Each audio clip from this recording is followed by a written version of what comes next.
Tunaona wanajitayarisha kurudi katika majengo ya bunge la Seneti baada ya kuahirisha kikao hicho kwa takriban muda wa dakika 15 ili kuweza kumpa nafasi gavana wa kaunti ya Wajir Mohamed Abdi Mahmoud nafasi ya kujieleza, kujitetea mbele yao kabla ya wao kupiga kura ya aidha kuunga mkono ripoti ya kamati ambayo ilikuwa ikichunguza madai dhidi yake au wataweza kumnusuru gavana wa Wajir. Sasa hivi wakili wake aliweza kufika mbele ya majengo ya bunge la Seneti na kuomba kwamba apewe muda aje ajieleze yeye mwenyewe, na naona kwamba kikao hicho tayari kimerejelea vikao vyake ili kuweza kujadili hatima ya gavana huyu kuona endapo atatimuliwa au la na kurejesha katika bunge la Seneti. Before we give you an opportunity to say something, you may decide to share your time. I've given you an initial 30 minutes. Then thereafter, you may take your leave or stay. That's at your discretion. Honorable Governor. Yeah.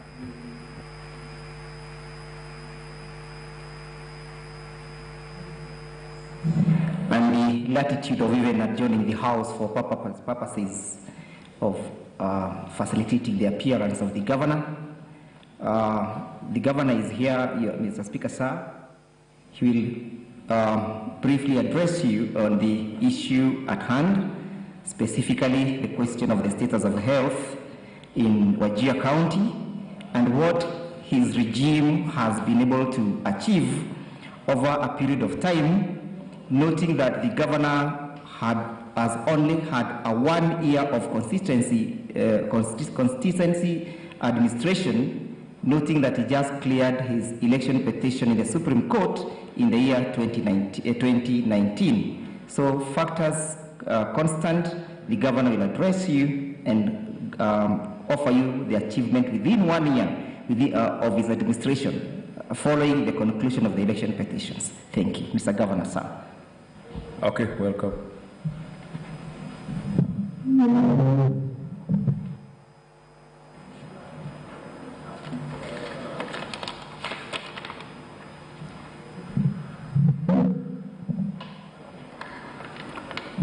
Thank you very much, Mr. Speaker. Mr. Speaker, let me thank you and the whole House for giving me this opportunity to defend myself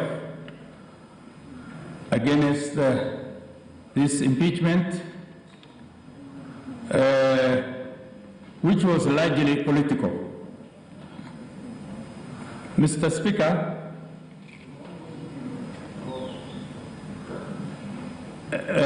let me first of all apologize that I was unwell, and I thought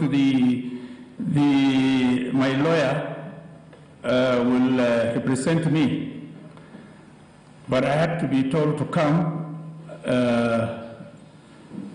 So let me just apologize, and please accept my apology for being late. Secondly, Mr. Speaker, impeachment is there in the Constitution, it is in our laws. However, Mr. Speaker, in my opinion, the impeachment before the House does not actually meet the threshold to say that maybe because it is supposed to be, it is a gross violation of the Constitution. And in my opinion, what you have said, what the committee has said, is that health was an issue which was impeachable. It may be impeachable, but it cannot amount to gross violation of the Constitution, Mr. Speaker. I'm saying this because we have done a lot in the county. since I became the governor of Wajir, a lot have been done beside health. I'll come to health later. But other issues that we performed satisfactorily include bringing peace and stability in the county. As you are aware, these areas in the north have always been having tribal clashes, competition for water, pasture and so on. Clans have been fighting before I came in for 5 years almost, and many people lost their lives. Although it is not the duty of county governments to maintain peace and order, we had to work with the national government to ensure that there is peace in the area. We are doing that because we cannot provide services to Wananchi who are fighting. In the end, Mr. Speaker, we were successful, and for the last 5 years, for the last 4 years, we do not have a single incident of clan clashes. The other issue which is common in our area is clanism and negotiated democracy.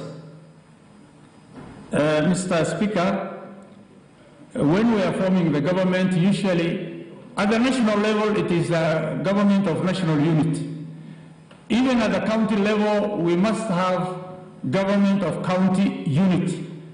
We are saying that because in the counties there are clans and minority groups, majority groups, and so on and so forth. All these people have to be accommodated in the government. Mr. Speaker, in my government, all these people, whether they are disabled, the minority, the majority, and all other sectors of the society are represented effectively. On the issue of development, generally the development is across board. All the 30 wards I have is the 30 wards are all receiving 25 million Kenyan shillings each per year. That is a total of 750 million Kenyan shillings. That is equal, not equitable. They are receiving equal amount of money for small projects, water projects, small water projects, small educational project, classrooms, health facilities, which are not more than 4 million or 5 million. And then there is the other, the bigger projects, which are also equitably distributed. So if you ask anybody in Wajir or the residents of Wajir, every year we are spending 750 million shillings divided by 30 wards, 25 million shillings per ward, irrespective of whether they voted the governor or not. That is equal opportunity for everybody. For the bigger ones, bigger projects like dams, and which are more than 5 million, then those ones are equitably distributed depending on where the problems are. The other aspect now is on the issue of health. Mr. Speaker, my officers have given adequate information regarding the status of health in Wajir County. It is very unfortunate that one of the issues that have been picked is the absence of electricity or a generator, for that matter, that was supposed to provide power to our oxygen plant, which resulted in us getting oxygen from the neighboring county of Mandera and also from Nairobi. But the main reason, Mr. Speaker, is that Wajir, the whole county or the town of Wajir depends, we are not on the grid, national grid. For power, we depend on generators driven by diesel. And just imagine, the generator keeps on, you know, if it is on throughout the day and night, then there's a lot of breakdown. So the problem has been that we used to have a lot of problem with the power supply to the hospital, and as a result, we could not power that oxygen plant which we had.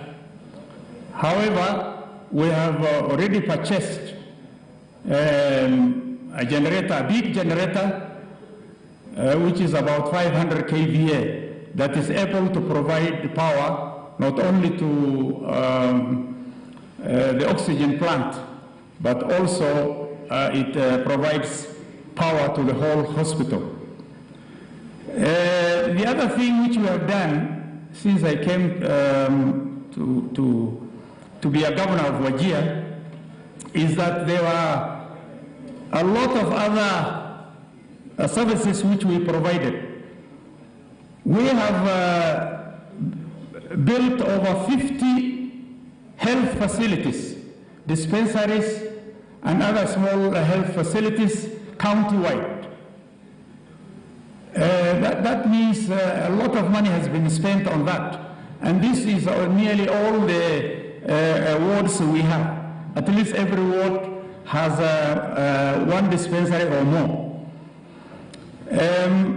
We bought also some ambulances, and right now as we talk, we have 16 ambulances that are operational.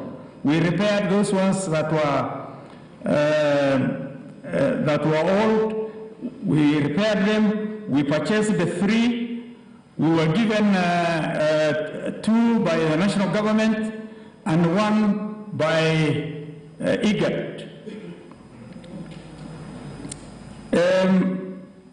The other one, Mr. Speaker, is that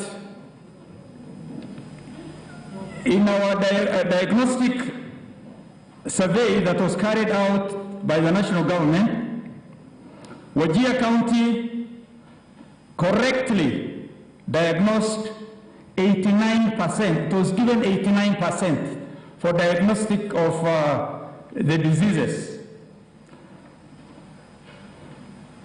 While some of the other counties were much below 10% and so forth and so on. So we were rated among the best. In fact, we were number 2 in Kenya as far as the diagnostic of diseases is concerned. Garissa was number 1, followed by Wajir. And this was done just in the last 2 years. The availability of priority drugs by Wajir County government was number 13 with 59%, 13 out of 47 counties. So we have not, in spite of being very far away from Nairobi and with poor communication and the size of the county being so vast, we were still able to be number 13, which is about 59%. Availability of vaccines by facility types across the county was number 4 with 81.8%. The other one is availability of equipment in hospitals. We were number 20 with 50%. That's availability of equipment. Mr. Speaker, as I said earlier, the main impeachment is said to be gross violation of the Constitution by not providing adequate health facilities. Mr. Speaker, according to me and my county, we have provided enough. We have a lot of challenges, Mr. Speaker. You should understand the challenges facing those counties that are very far away. In spite of all these challenges, we were able to make this progress, and others that we cannot mention here because of time. I wish to plead, Mr. Speaker, with the Senate to be sympathetic and should not just be, impeach me because of one aspect. We can say it could be, I could be impeached for violation of the Constitution, but it cannot be gross misconduct. Mr. Speaker, I would like the Senate to look into this matter very carefully, to be humane and give us a chance so that we are able to serve the people of Wajir. Otherwise, with those many remarks, thank you very much, and may God bless you. Okay, Council, you want to add? You have to use the remaining time, yeah? Yes, we still have some reserved time. I want to share my... Okay.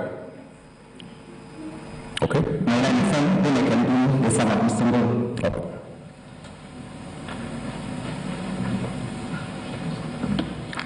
Thank you, Mr. Speaker.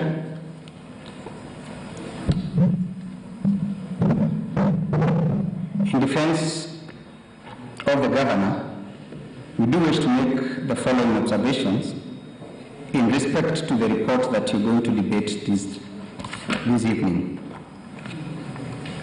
An impeachment process is a process that should be guided by the rule of law, that should echo the sentiments of both the political and legal aspirations of the citizens of the county of which the governor to be impeached hails from, and these being the Senate, the aspirations of Kenyans.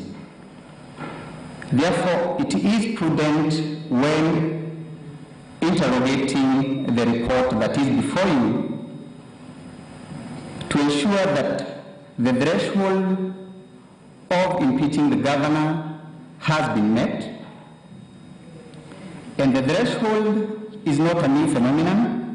It is a phenomenon that has been before this House, and this House, being a House of precedents, has deliberated and set out in detail what the threshold of impeachment should be. Therefore, the main allegation against the governor is to be found from paragraph 188 to 185, to 188 of the report that is before this House this evening. The report alleges that there were incidences of where a citizen was denied the services of an ambulance, and the other incidents that has been captured therein is in respect to the death of a senior county official due to the unavailability of oxygen. However, as the chairman was tabling the report, he did admit that no witness was called to prove the said allegation, and therefore, in the event that that allegation has not been proved, or the allegations therein have not been proved, then the threshold of impeachment based on the ground of failure of the health sector in Wajir County should not be held to stand.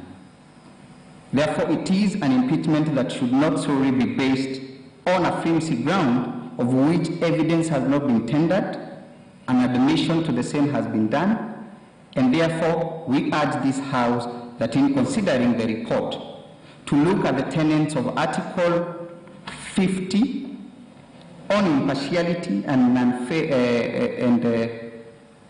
looking at the issues before it without favoring any party, and find that in the event that the evidence in respect to a charge has not been proved, then the House ought to not be persuaded to support that charge. Lastly, Mr. Speaker, sir, I do wish to highlight a very important issue from the report that deals with the issue of health vis-a-vis previous impeachments that have been before this House. In particular, the issue of health was a common phenomenon in the impeachment in Kirinyaga County, and a doctor in that report highlighted how the health sector had invariably broken down in that said county. But the finding was different from what we have today. Article 27 of the Constitution provides that any citizen has the right to equal benefit and protection of the law. There should be no preferential treatment in respect to matters that are similar. In those few remarks, I would urge this House this evening not to be persuaded by that report and not find that the allegations against the governor have been substantiated. That is it. Thank you. Okay. Welcome. Speaker, sir, we will be very brief in utilizing the time that is remaining, simply because this House, Mr. Speaker, sir, is this evening called upon to relook as to whether they shall have a Pontius Pilate moment. A Pontius Pilate moment, Mr. Speaker, sir, where the innocent is crucified and the guilty are set free. The Pontius Pilate moment, Mr. Speaker, sir, is not unique to our provisions of law. Mr. Speaker, sir, it is largely said in the common law principles that it is better to release 100 convicts other than to have one innocent person convicted. That innocent person, Mr. Speaker, sir, is before you this evening. Honorable members, the Pontius Pilate moment is before you. The Pontius Pilate moment is before you in the sense that within all the other allegations, some of them grievous and touching on the utilization of the finances and the resources of this country, the governor has been set free. That shows that the governor does not have itchy fingers. That shows that the governor has never had his hands in the cookie jar. Mr. Speaker, sir, it is phenomenal for persons serving in public services, and most importantly in the position of a governor, to find themselves having crisscrossed with the public finances. But even as we look at the fate of the governor this evening, the governor has been acquitted of all those charges. What remains, Mr. Speaker, sir, honorable members, is to interrogate whether what has been presented before this House meets the threshold.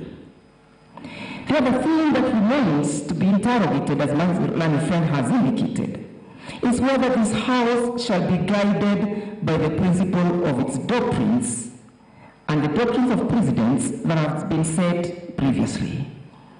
It remains to be found, Mr. Speaker, sir, whether the governor before you, who pleads for your mercy, will have an equal treatment of the law. Mr. Speaker, it is calling for a moment of equality of arms. It is calling for a moment where Article 27 ought to be put into consideration.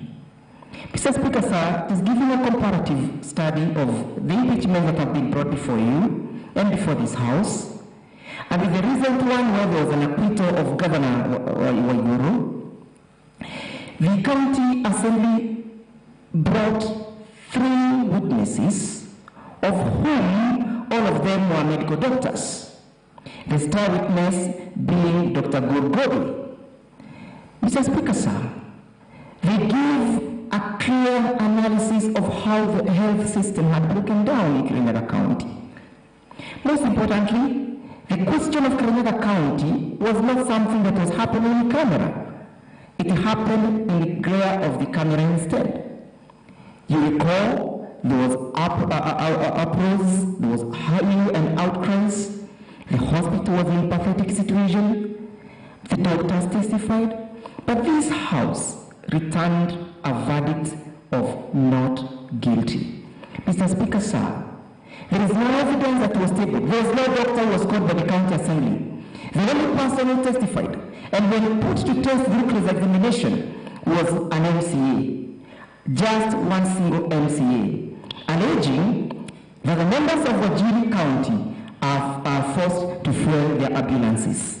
When called to task to provide evidence when the ambulance was fueled, who fueled, where it was fueled, who paid, how it was paid, the receipt for the payments, he could not tender evidence. He only said, the governor is liable. Why was the governor liable, Mr. Speaker, sir? The allegation was, the buck stops at him. And therefore, Mr. Speaker, sir, the fundamental question is, shall a father be bearing the sins, or shall we carry the sins of our sons? Shall we be held vicariously liable for all things that happens in our own homes? If my child breaks my neighbor's door, should I be held liable? If my Devajiro Jr. breaks or hits my neighbor's child, should I be held liable? Mr. Speaker, sir, it is time for everybody to carry his cross. The cross that the governor is carrying this evening does not belong to him. There is nobody who has been charged for those issues. Mr. Speaker, sir, why should there be a different finding? Mr. Speaker, sir, the fundamental question, as I sum up, I can see the light is coming up. In Governor Chepkonom's case, this House held that it's not every allegation that should amount to the draconian action of impeaching the governor. For one reason, impeachment have the ability of disorganizing government. We only have about 10 months to go. Why should we disorganize Wajir County? This man before you was in court all the way from 2017 up to 2018, struggling with his election petition. That means he has only consistently been able to serve for 1 year. 2020 came, COVID came, and here he is being convicted for COVID. Mr. Speaker, sir, we all know that even today, the Ministry of Health has announced various unfortunate deaths of our dear ones. Who should carry the cross for those deaths? What about in the subcontinent of India, where people are dying in thousands because of COVID? Should Prime Minister Modi carry the cross? And Mr. Speaker, sir, these are some of the pathetic situations that the COVID situation has put us in. Mr. Speaker, sir, we are here to plead for your mercy. The county is 55,000 square kilometers with over 200 hospitals. The county of Nairobi is 669 square kilometers with an equal number of hospitals. Doesn't this man before you deserve credit? Look at the county of Kirinyaga, 1,149 square kilometers with about 50 hospitals. Doesn't this man deserve your mercy? Hasn't he done enough? Does he deserve to be impeached? Mr. Speaker, sir, we appeal to this honorable House to have mercy on this man. He has been in public service for a quarter of a century, for over a quarter of a century. He has diligently served his country. Is it only so hard to have him and to plead with him, to have him finish the 10 months? Then the Wajir people will be granted an opportunity to evaluate him through the power of the votes. Mr. Speaker, sir, this assembly is being called upon to protect the devolution. Protecting devolution also means protecting governors from such kind of attacks through frivolous means. That means, Mr. Speaker, sir, that the governor before you is also under your protection, under your mercy, that you protect devolution from infiltrations by people who have ulterior motives. He has indicated to you, Mr. Speaker, sir, about the dynamic and the demographic distribution of the people of Wajir, where clansism is so fundamental in the manner in which county governments are constituted and how they are run. Could it be, Mr. Speaker, sir, that the clansism of Wajir and the entire Somali northern eastern counties is at play? Would this assembly be then invited to look at that from that perspective? Then, if it is in play, should this assembly be involved in fighting someone's battles? Mr. Speaker, sir, we plead for your mercy. As you, Operation Rise, Article 96, as read together with Article 174, kindly look at the question of protecting devolution. Protecting devolution means that there should be perpetuity and continuity of government. There should be perpetuity of government. Was there evidence tabled to show that this man is guilty, Mr. Speaker, sir? We urge you, Mr. Speaker, to fight this man innocent. Mr. Speaker, sir,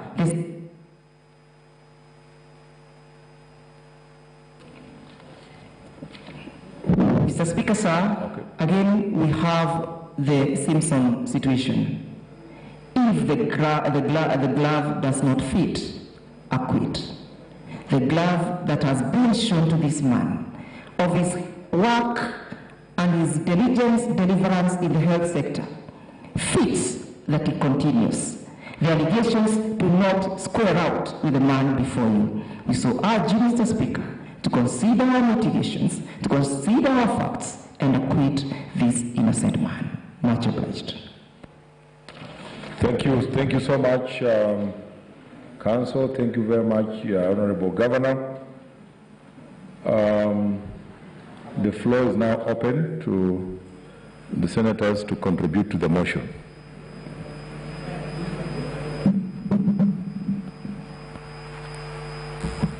Senator Moses Kajwang.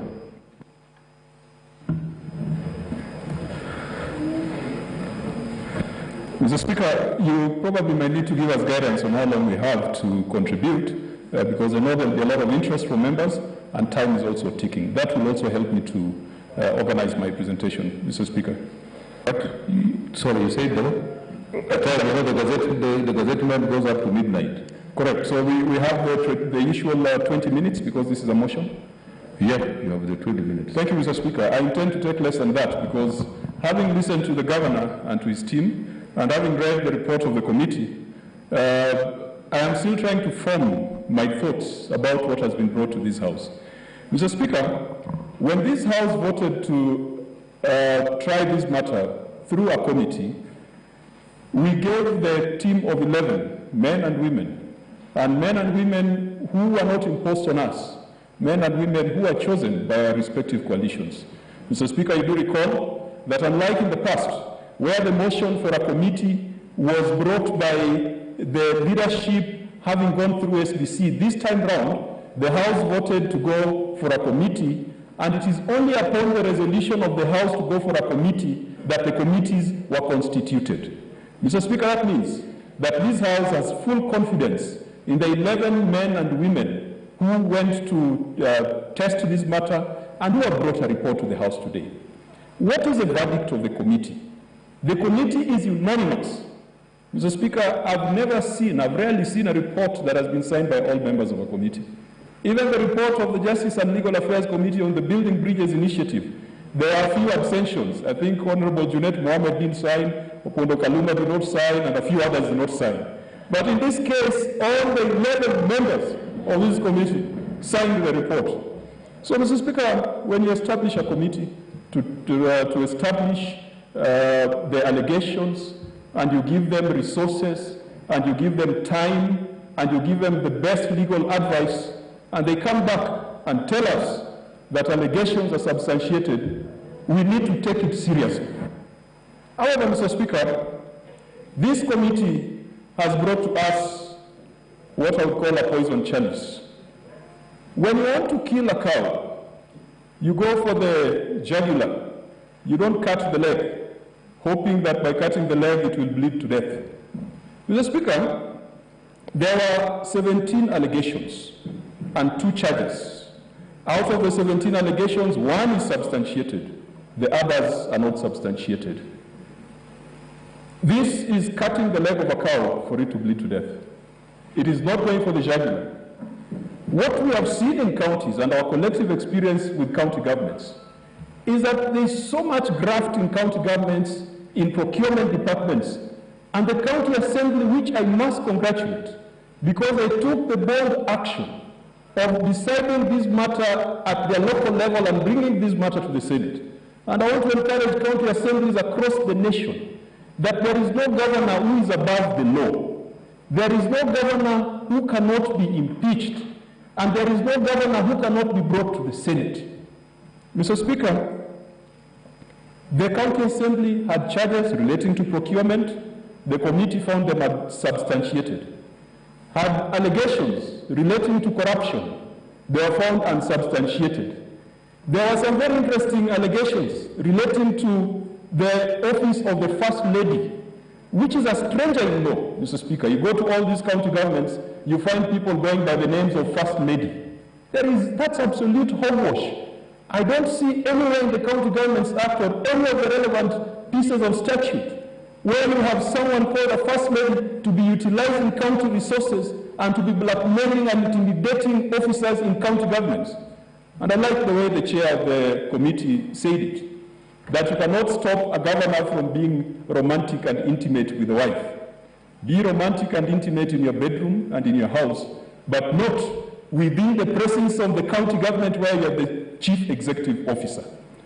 Mr. Speaker, the reason why I say that we are trying to bleed the cow to death by cutting its leg is because the focus of the charges or the focus of the allegations have been on the health sector. And nothing is more important than the health sector to county governments. Because this is one of the most important functions, leave alone roads. If you build roads and your people are dying, then you are doing nonsense. You are not doing anything of value to your people. And I think that if we focus properly on the health sector, 47 governors plus 1 president would be impeached today. If there is someone who has failed to deliver health services to the people of the Republic of Kenya in the midst of the COVID pandemic, Mr. Speaker, we have reports from the Health Committee, the head of state, and his bureaucrats. If you look at our respective counties, each county, right now the Health Committee is looking at COVID expenditure for each of the 47 county governments. There is no single county government that has justified its expenditure on COVID funds. It is this House that looked at the managed equipment scheme, and we failed to get a resolution on the managed equipment scheme. Today we have said this governor should go home, and so far we have the report of the committee, and I think that's a default position, that the governor should go home, because the renal units that were supplied to him through an opaque process called the managed equipment scheme were not working.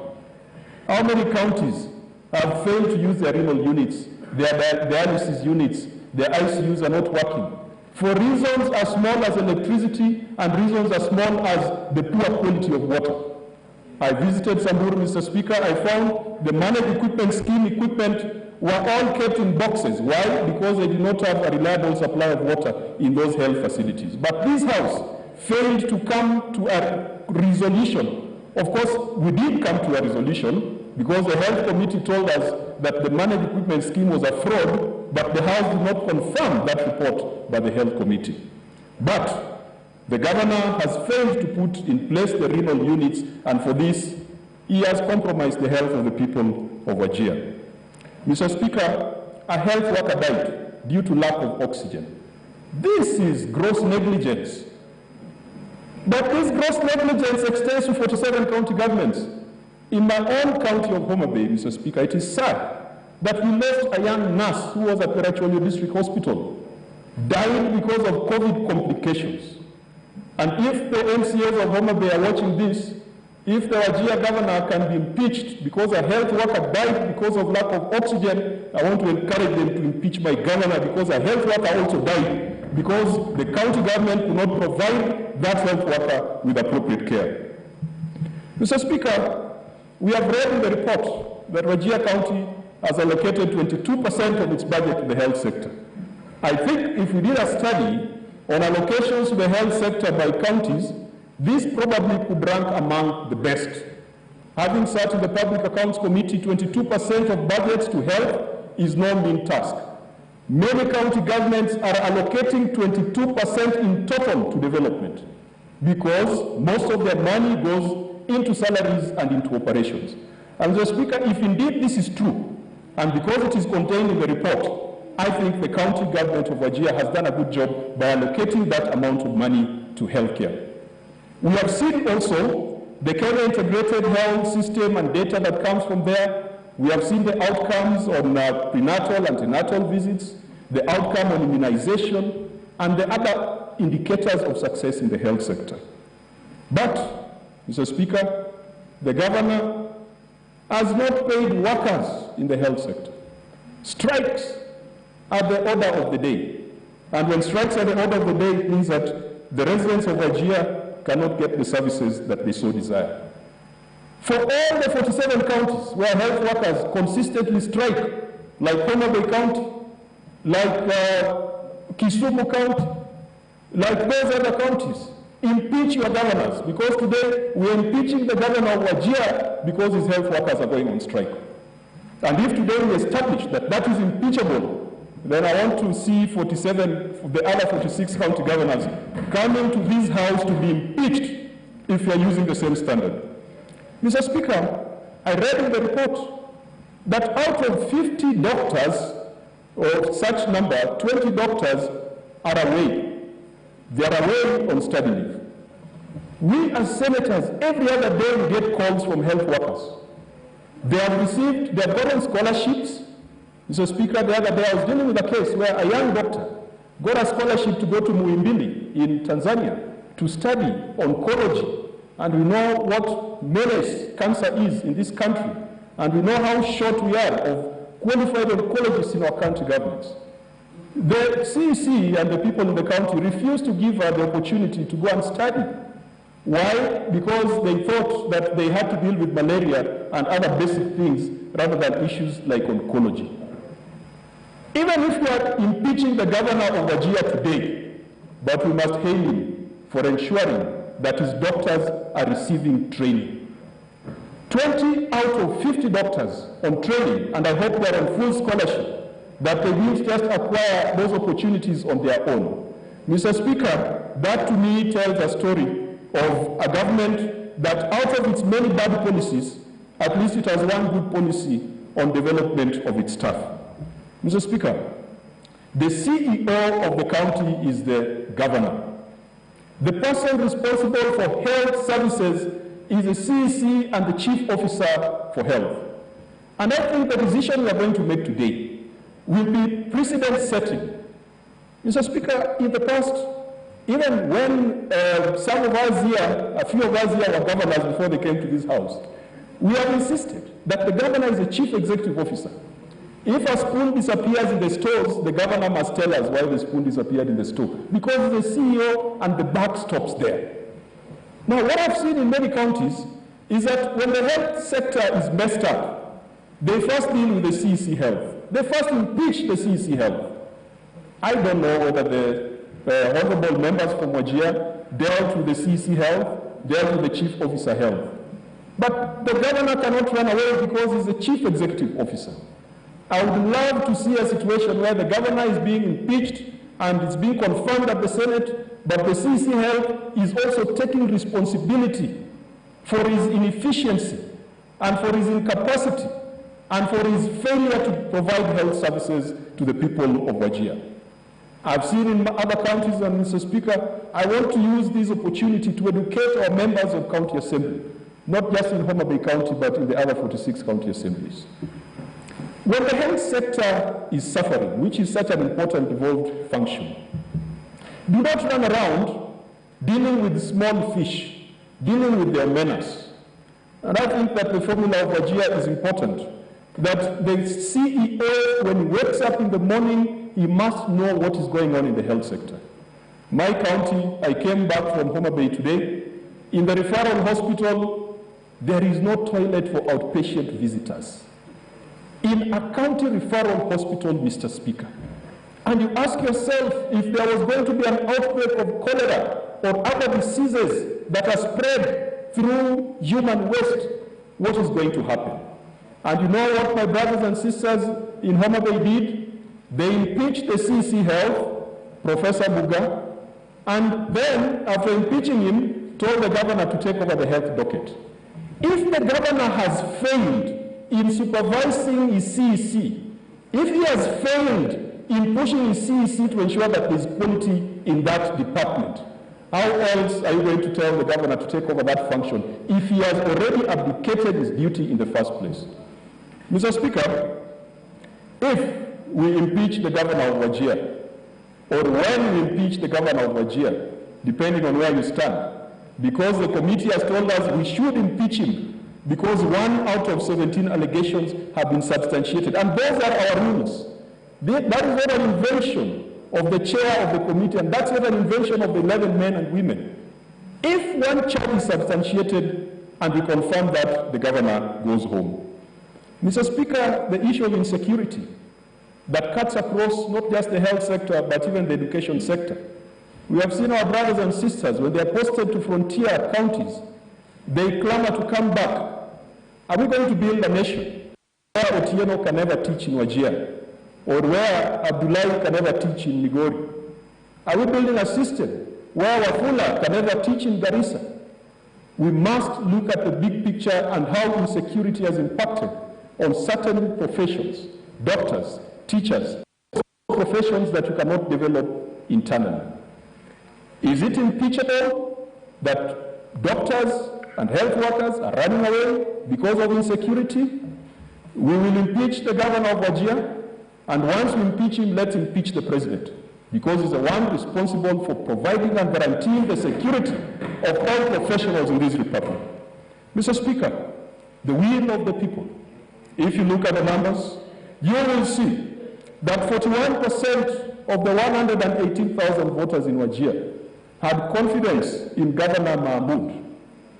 Mr. Speaker, sometimes I like it when you allow people to enjoy or to suffer the consequences of their bad decisions. If the 41% made a bad decision, we probably should allow them to enjoy the consequences of that bad decision of electing Governor Mahmoud. We should allow them the pleasure or the pain of Governor Mahmoud's leadership, because it was a majority. But then again, Mr. Speaker, it is our duty as Parliament to relieve the 59% who did not support Governor Mahmoud of the suffering of the tyranny of the 41% that supported Governor Mahmoud. Mr. Speaker, the committee has advised us accordingly, unanimously. The committee has decided that to kill this cow, we don't cut the neck, we cut the leg. The committee hopes that the cow will die bleeding. Mr. Speaker, a cow without one leg can still walk. Ultimately, it will be the 47 delegations in this House to make a decision, but the county assembly is watching. If we impeach Governor of Wajir today, please bring all your governors, because they have all failed pathetically in providing health services to our citizens. Thank you, Mr. Speaker. Senator Langat.